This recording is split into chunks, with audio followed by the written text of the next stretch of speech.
Hello everyone and welcome to dear madam. आज का हमारा टॉपिक है सेंटेंसेस। कई लोग ग्रामर जब पढ़ना स्टार्ट करते हैं तो वो डायरेक्टली टेंसेस पे जंप करते हैं या कई लोग पार्ट्स ऑफ स्पीच से स्टार्ट करते हैं। लेकिन मेरा ये पर्सनल सजेशन है कि जब भी आप ग्रामर स्टार्ट करें तो सबसे पहले आप अपना लेवल जानें, और एक ये लेवल जो होता है ये आप अपना एनालिसिस जो करते हैं ये एक ऑनेस्ट एनालिसिस होना चाहिए कि आप 1 to 10 की स्केल पे कहाँ स्टैंड करते हैं। अगर आप 1 to 10 की स्केल में अगर आप 5 या 6 पे स्टैंड करते हैं तो आप टेंसेस से स्टार्ट कर सकते हैं। लेकिन आपको लगता है कि आपका ग्रामेटिकल पार्ट कमजोर है, वीक है, तो फिर आपको हमेशा ग्रामर जो है टेंसेस डायरेक्टली टेंसेस पे जंप कभी नहीं करना चाहिए, वरना आप हमेशा उसी कैटेगरी में रहेंगे। जो हमेशा जो बच्चे जो डरते हैं इंग्लिश से वो इसी कारण डरते हैं क्योंकि वो डायरेक्टली एक टेंसेस वाले पार्ट में चले जाते हैं और टेंसेस में ऑलमोस्ट ग्रामर के सारे टॉपिक्स कवर हो जाते हैं। तो अगर आप अपने आप को एनालाइज करते हैं 1 to 10 की स्केल में और आपको लगता है कि आप बिलो 5 वाली कैटेगरी में आते हैं तो आपको आपकी ग्रामर की प्रिपरेशन स्टार्ट हमेशा सेंटेंस से करनी चाहिए, क्योंकि सबसे बेसिक टॉपिक जो है ग्रामर का वो सेंटेंस है। और यूजुअली लोग 99% लोग जो है इस टॉपिक को अवॉइड करते हैं। प्राइमरी क्लासेस में तो इसे बहुत फोकस करके पढ़ाया जाता है, लेकिन एक बार सीनियर क्लासेस में आने के बाद कोई इस टॉपिक को इतना पढ़ना जरूरी नहीं समझता। लेकिन सबसे बेसिक और सबसे इम्पोर्टेंट टॉपिक मुझे जो लगता है ग्रामर स्टार्ट करते टाइम वो है सेंटेंसेस। अब अगर हम सेंटेंसेस की बात करें तो अगर मैं किसी से भी रैंडमली मैं किसी से भी पूछूं सेंटेंसेस क्या होते हैं तो वो एक रटी रटाई डेफिनेशन तो सब बता देते हैं कि जब भी 2 या 2 से ज्यादा वर्ड मिलके कोई मीनिंग बनाते हैं तो हम उसको सेंटेंस कहते हैं। या फिर हम कहते हैं कि when 2 or more than 2 words combine together to make a sense that makes a sentence। अब ये डेफिनेशन तो सबके पास रटी रटाई है, लेकिन एग्जैक्टली इसको अप्लाई कहाँ करना है, इसका स्ट्रक्चर क्या है, टाइप्स ऑफ सेंटेंसेस क्या है, उनका फॉर्मेट क्या है, और सारे सेंटेंसेस को अगर कई बार ऐसा होता है कि हम अगर 10 सेंटेंसेस किसी को दे दें तो many of them are able to identify the type of sentences, but still there are few who are not able to even identify the type of sentences कि ये कौन से टाइप का सेंटेंस है। तो आज हम यही सारे टॉपिक्स को डिस्कस करने के लिए आज का हमारा टॉपिक है सेंटेंस। तो जैसा कि डेफिनेशन तो आप सबको मेमोराइज हो ही चुकी है कि 2 या 2 से ज्यादा शब्द जब मिलके कोई सेंस बनाते हैं तो उसको हम सेंटेंस कहते हैं। लेकिन क्या कोई भी 2 या 2 से ज्यादा शब्द मिलके कोई भी सेंटेंस बना सकते हैं? जैसे कि मैंने वर्ड्स ले लिए काउ, डॉग्स, का, बॉयज, प्लेइंग, ग्रूमिंग, तो क्या ये सारा वर्ड्स मिल चुके हैं तो क्या एक सेंटेंस बन चुका है? तो आंसर है no.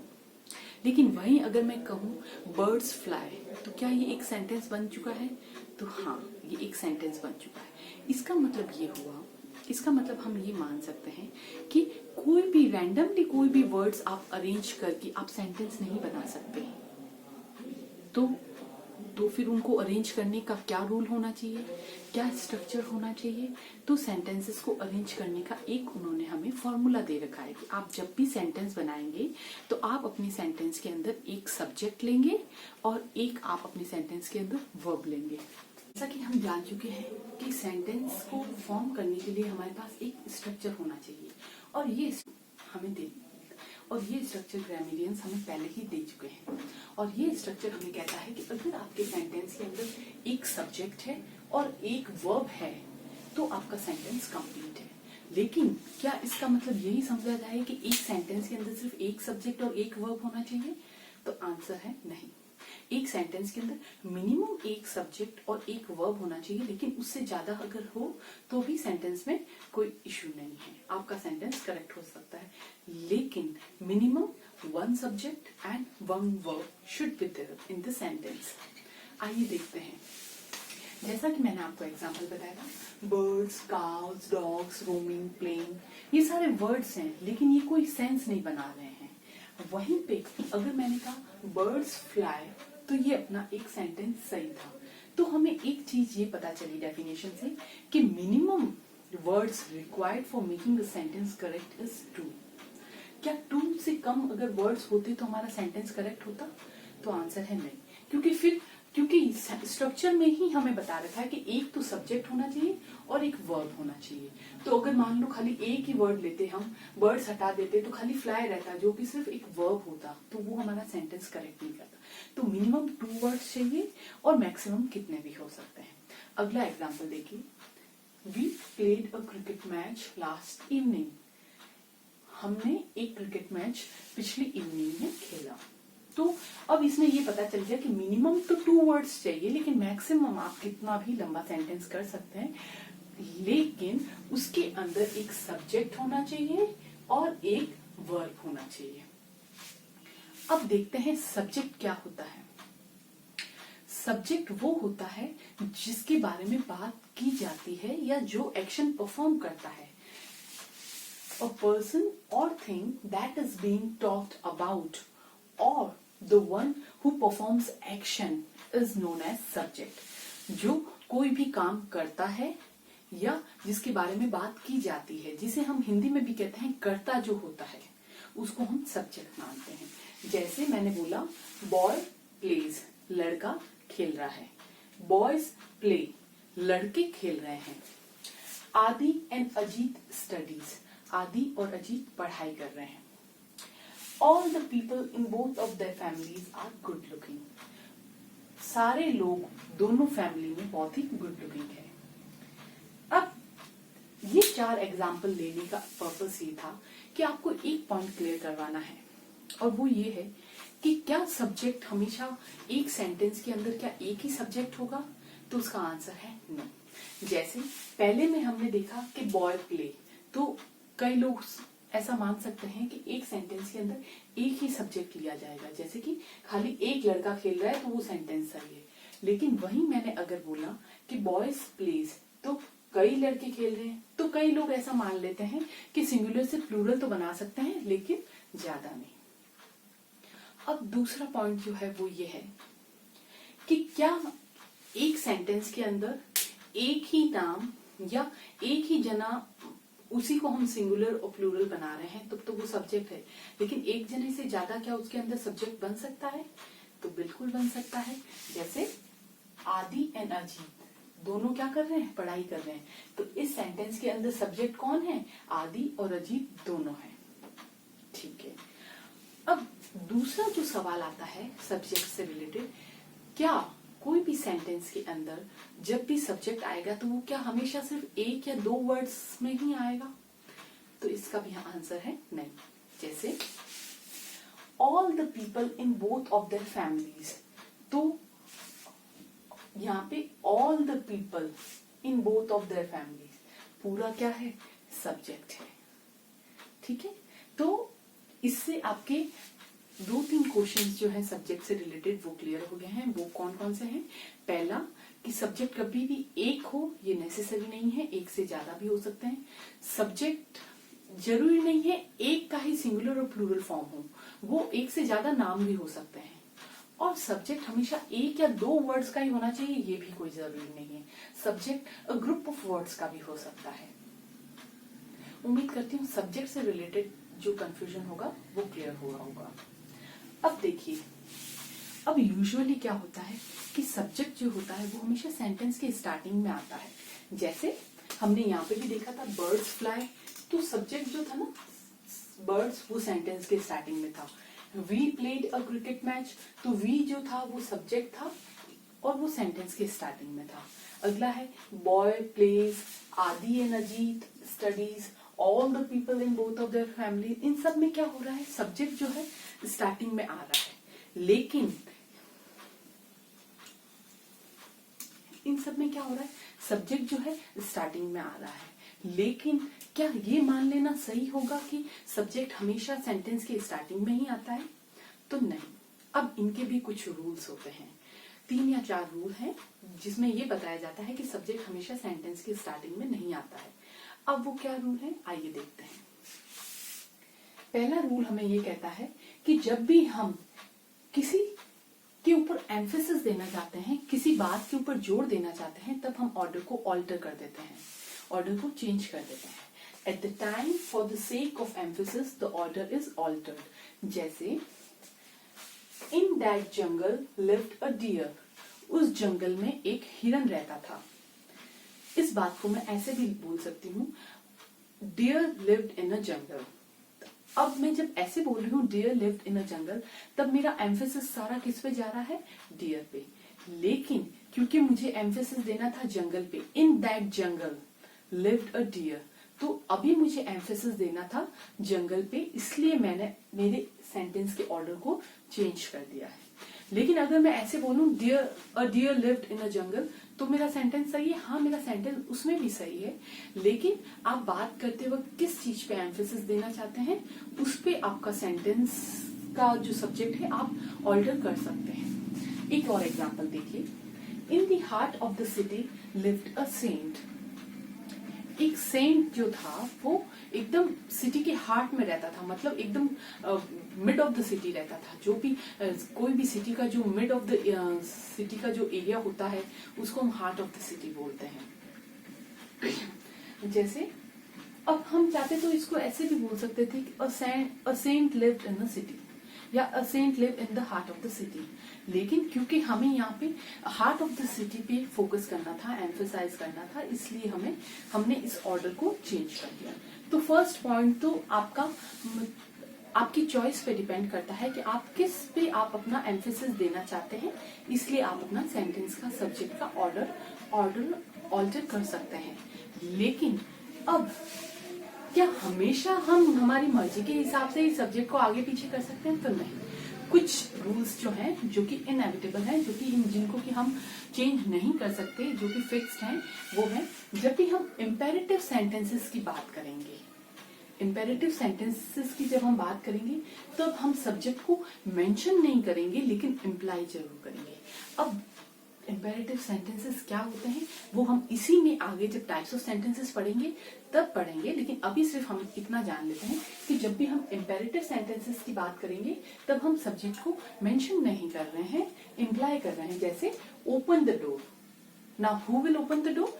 You will open the door, but here you is not mentioned, but still it is implied. Next example, get out. Who get out? You get out. Still you is not mentioned, but it is implied.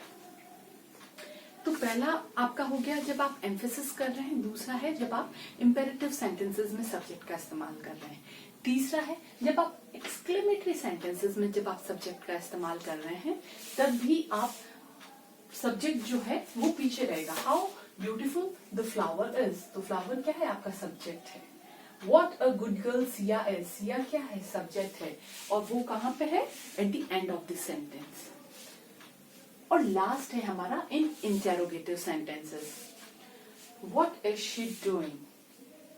वो क्या कर रही है? तो यहाँ पे क्या कर रही है सेंटेंस के एंड में है। Have you been to the hospital? तो इसमें भी हमारा सब्जेक्ट जो है स्टार्टिंग में नहीं है। तो 4 पॉइंट्स को हम वापस रिकॉल कर लेते हैं कि किस किस पॉइंट्स पे हमारा सब्जेक्ट जो है सेंटेंस की बिगनिंग में नहीं होगा। तो सबसे पहला है, आप जब भी आप किसी भी सेंटेंस पे एम्फेसिस कर रहे होंगे तब आप हमारे सब्जेक्ट के जो ऑर्डर होता है उसको ऑल्टर कर सकते हैं। दूसरा होता है आप इम्पेरेटिव सेंटेंसेस से जब भी सेंटेंस की शुरुआत कर रहे होंगे तब आप सब्जेक्ट को पीछे कर सकते हैं, और एक्सक्लेमेटरी सेंटेंसेस में और इंटेरोगेटिव सेंटेंसेस में। अब ये तो हो गई सब्जेक्ट की बात, लेकिन क्या एक सेंटेंस के अंदर सिर्फ सब्जेक्ट ही होता है और नहीं होता है? क्योंकि जब हमने पहले ही डिस्कस किया था कि एक सब्जेक्ट होगा और एक वर्ब होगा, लेकिन अगर हम ग्रामेरियंस के बिहाफ पे बात करें तो वो तो कहते हैं कि एक सब्जेक्ट होता है और सब्जेक्ट को छोड़ के सेंटेंस का जो भी पार्ट होता है उसको हम बोलते हैं प्रेडिकेट। इसको हमने प्रेडिकेट नाम दे रखा है। अब प्रेडिकेट के अंदर पार्ट्स ऑफ स्पीच के ऑलमोस्ट सारे पॉइंट इसके अंदर आ जाते हैं। इसी के अंदर आपका आर्टिकल रहेगा, इसी के अंदर आपका एडजेक्टिव, एडवर्ब, टेंसेस वगैरह सब। अब आप सेपरेटली नहीं बोल के आप क्या कर रहे हो, इसको एक प्रेडिकेट बोल दिया है। वहीं पे उन्होंने जब फॉर्मूला दिया था तब उन्होंने सिर्फ सब्जेक्ट और वर्ब का मेंशन किया था, लेकिन अब उन्होंने क्या किया, सब्जेक्ट अलग बोल दिया और बाकी सारे पार्ट को उन्होंने क्या बोल दिया, प्रेडिकेट बोल दिया। ठीक है, अब प्रेडिकेट क्या होता है, सब्जेक्ट को छोड़ के सेंटेंस का जो भी पार्ट होता है उसको हम प्रेडिकेट कहते हैं। अब उसमें से सबसे इंपॉर्टेंट जो पार्ट होता है प्रेडिकेट के अंदर, उसमें सबसे इंपॉर्टेंट पार्ट होता है वर्ब, जो कि हमारा स्ट्रक्चर भी बता रहा है। अब अगर मैं बात करूं तो सेंटेंस के अंदर वर्ब, मेन वर्ब, जैसा कि हम जानते हैं कि वर्ब दो तरह के होते हैं, मेन वर्ब और हेल्पिंग वर्ब। मेन वर्ब तो नाम से ही पता चल रहा है, जब भी किसी काम का हो, जब भी कोई मेन काम हो रहा हो जिसको कि बताने के लिए हमें किसी की जरूरत नहीं पड़े, वो खुद ही पता चल रहा है कि उसके अंदर क्या काम हो रहा है, तो उसको हम मेन वर्ब कहते हैं। जैसे एग्जांपल में यहाँ देख लेते हैं, आदि एंड अजीत स्टडीज। तो स्टडी क्या है, एक काम है, पढ़ना एक काम है, तो ये हमारा मेन वर्ब है। तो हमें ऑलरेडी पता चल रहा है कि ये कुछ काम हो रहा है। वहीं पर प्लेज, खेलना एक काम है, फ्लाई, उड़ना एक काम है। तो मेन वर्ब में कौन सी कैटेगरी आती है, जिसमें किसी काम का होना हमें पता चल रहा है, जैसे dancing, eating, studying, sleeping, even sleeping is a verb, even thinking is a verb, main verb. Okay, तो ये सारी चीजें जिसमें ऑलरेडी हमें पता चल जाए कि क्या काम हो रहा है, उसको हमने मेन वर्ब में डाल दिया है। अब इसके अलावा आता है हेल्पिंग वर्ब। अब हेल्पिंग वर्ब क्या होता है, जैसे मान लीजिए मैंने एक सेंटेंस लिख लिया, दिस इज अ पेन। मैंने एक सेंटेंस लिखा, दिस इज अ पेन। अब ये एक पेन है। अब हम तो जानते हैं कि हमारे सेंटेंस के लिए हमें एक सब्जेक्ट चाहिए होगा और एक वर्ब चाहिए होगा। अब क्योंकि यहाँ पे पेन की बात हो रही है, तो पेन तो हमारा कौन सा रोल प्ले कर रहा है, सब्जेक्ट का, और मेन वर्ब तो हमें कहीं दिख नहीं रहा है। तब हम किसका इस्तेमाल करते हैं, हेल्पिंग वर्ब का। हेल्पिंग वर्ब क्या करते हैं, हेल्पिंग वर्ब किसी भी काम को कंप्लीट करने में मदद करते हैं, या किसी भी काम की स्टेट बताने में, स्थिति बताने में, पोजीशन बताने में हेल्प करते हैं।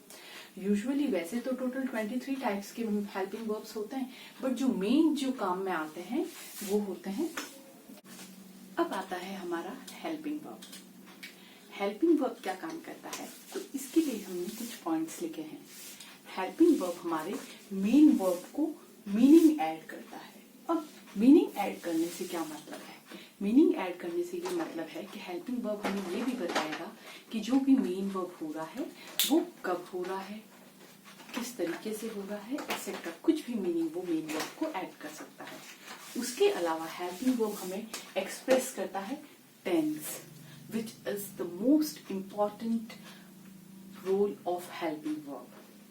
Helping verb के आधार पे ही हम tenses का पता करते हैं। Helping verb expresses aspect, किसी भी चीज का क्या aspect है, ये हम helping verb के थ्रू पता करते हैं। Modality, जो मॉडल्स जो हम पढ़ते हैं, can, could, should, shall, ये सब क्या एक्सप्रेस करते हैं, helping verb। वॉइस क्या होती है, एक्टिव वॉइस, पैसिव वॉइस, तो ये भी हेल्पिंग वर्ब। और आपका एम्फेसिस किस पे है, ये भी हेल्पिंग वर्ब एक्सप्रेस करते हैं। जो मेन हेल्पिंग वर्ब्स है, ऐसे तो हेल्पिंग वर्ब्स खूब सारे हैं, लेकिन जो मेन हेल्पिंग वर्ब्स हैं वो है बी के फॉर्म में, हैव के फॉर्म में और डू के फॉर्म में है। बी के फॉर्म में जो हम यूजुअली काम में लेते हैं, is, am, are, was, were, be, being. Have के फॉर्म में हैज, हैव, हैड, और डू के फॉर्म में डू, डज, डिड। तो क्या सिर्फ यही हेल्पिंग वर्ब्स हैं? नहीं, हेल्पिंग वर्ब्स और भी खूब सारी हैं, लेकिन जो यूजुअली काम में आती हैं वो ये हैं। एग्जांपल्स के साथ देखते हैं। Today is not a Sunday, तो इज अ हेल्पिंग वर्ब। ये क्या बता रहा है कि आज संडे नहीं है।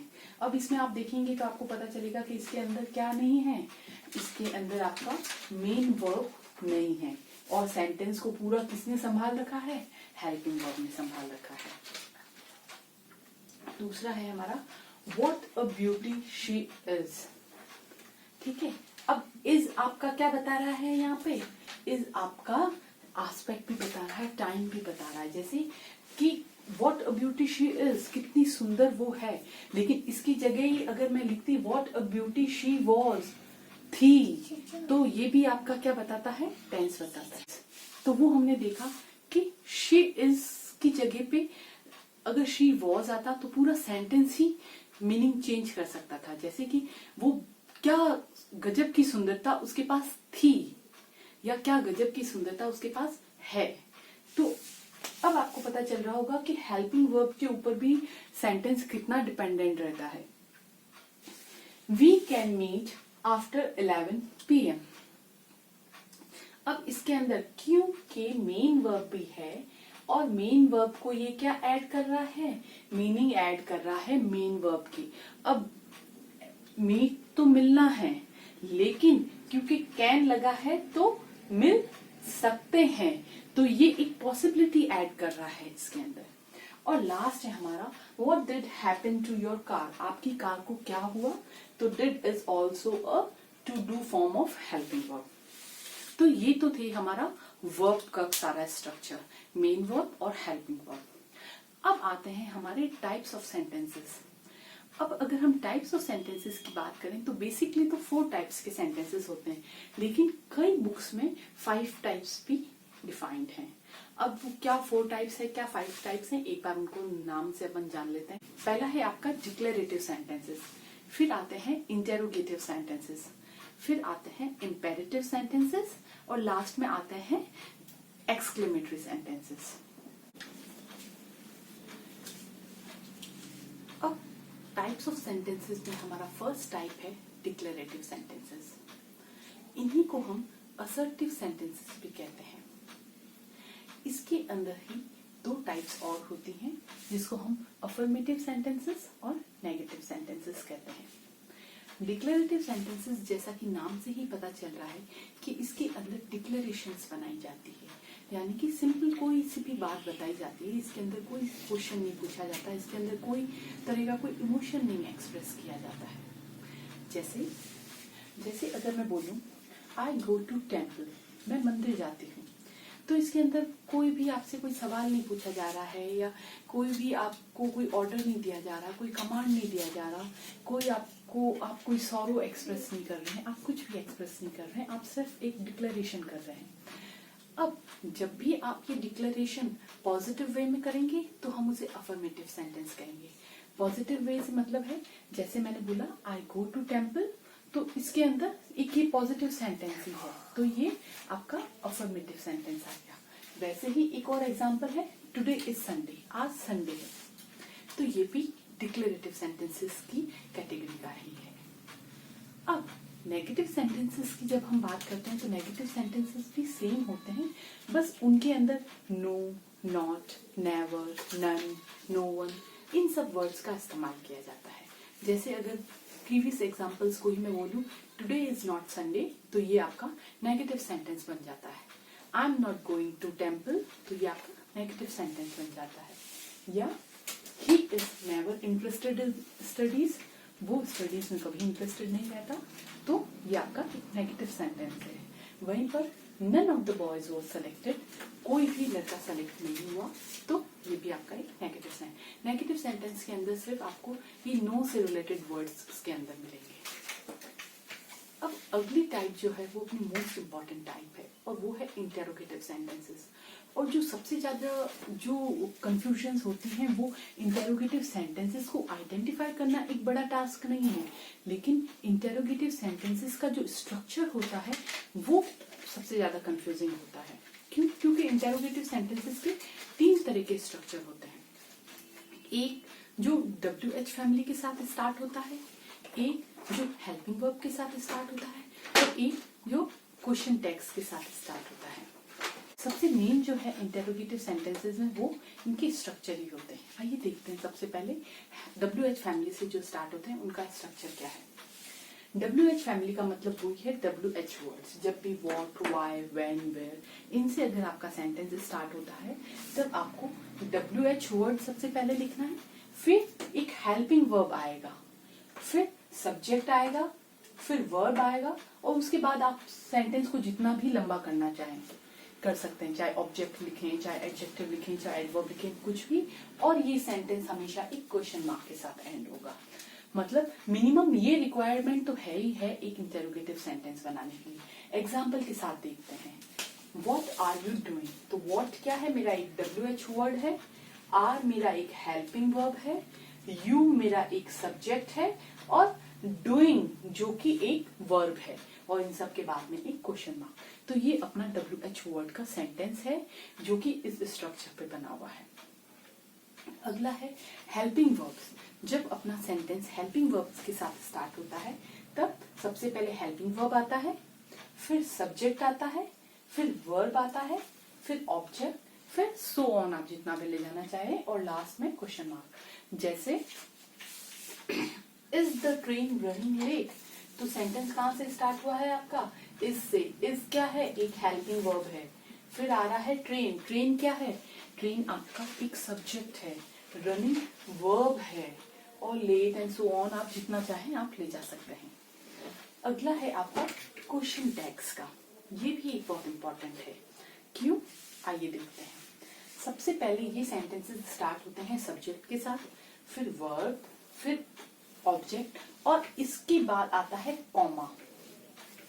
जब आपको दिखे कि एक सेंटेंस जो है जो कॉमा के थ्रू दो पार्ट्स में डिवाइड किया गया है, तो वो उसको हम क्वेश्चन टैग्स में डालते हैं। फिर आता है वापस हेल्पिंग वर्ब, फिर आता है नॉट, फिर आता है प्रोनाउन। अब सबसे जो मेन क्वेश्चन टैग्स में ध्यान देने वाली बात है वो ये प्रोनाउन ही है, क्योंकि इस प्रोनाउन को आपको इस सब्जेक्ट के हिसाब से चेंज करना होता है। ठीक है, एग्जाम्पल के थ्रू देखते हैं। जैसे she will help me, won't she. अब ये जो शी है इसको आपने किसके हिसाब से चेंज किया है, इस शी के हिसाब से। इसकी जगह पे आप वोंट ही नहीं लिख सकते थे, वोंट दे नहीं लिख सकते थे। ठीक है, ये प्रोनाउन जो होगा ये आपके सब्जेक्ट के अकॉर्डिंग चेंज होगा, कि जो आपने सब्जेक्ट लगाया है, अगर आपने शी लगाया है तो शी आएगा, ही लगाया है तो ही आएगा, दे लगाया है तो उस हिसाब से आएगा, एंड सो ऑन। एक और एग्जांपल देखते हैं। They are going out for vacation, aren't they. ठीक है, तो ये जो है आपका मेन, आपको ध्यान इस प्रोनाउन पे देना है, एज वेल एज ये हेल्पिंग वर्ब पे भी आपको ध्यान देना है। तो ये तो था हमारा इंटेरोगेटिव सेंटेंसेस। इसके बाद हमारा आता है इंपेरेटिव सेंटेंसेस। इंपेरेटिव सेंटेंसेस को यूजुअली हम डिफाइन करते हैं कि ऐसे सेंटेंसेस जिसके अंदर की आपको कोई कमांड दी जाए, कोई एडवाइस दी जाए, कोई सजेशन दिया जाए, या कोई आपको रिक्वेस्ट की जाए, तो हम उसको इंपेरेटिव सेंटेंसेस के अंदर रखते हैं। अब इस सेंटेंसेस के अंदर यूजुअली जो होता है सब्जेक्ट जो होता है हिडन होता है।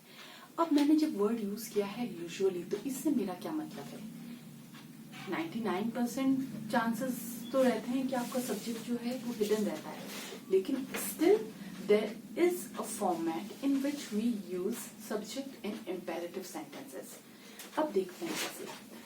अब इंपेरेटिव सेंटेंसेस के भी 3 फॉर्मेट्स होते हैं। क्या क्या होते हैं, सबसे पहले एक वर्ब आएगा, एक ऑब्जेक्ट आएगा, और एक फुल स्टॉप आएगा।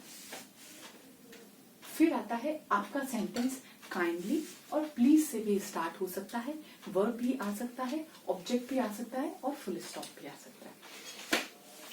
फिर आता है जब आपका सेंटेंस लेट से स्टार्ट होता है तो इसके अंदर सब्जेक्ट आता है, और वर्ब भी आता है, object, and lastly full stop. कैसे, एक एग्जाम्पल के साथ देखते हैं। अगर मैं बोलती हूँ ओपन द डोर, तो ओपन द डोर में आप देख रहे हैं कि इसके अंदर सब्जेक्ट जो है वो हिडन है, लेकिन हमें इसके अंदर सब्जेक्ट किसको मानना है, हमें इसके अंदर सब्जेक्ट यू को मानना है। वहीं अगर मैं दूसरा एग्जाम्पल देखूं तो काइंडली ओपन द डोर, तो अगर मैं दूसरा एग्जाम्पल देखूं तो इसमें भी है काइंडली ओपन द डोर, तो ओपन द डोर किसको कहा जा रहा है, यू।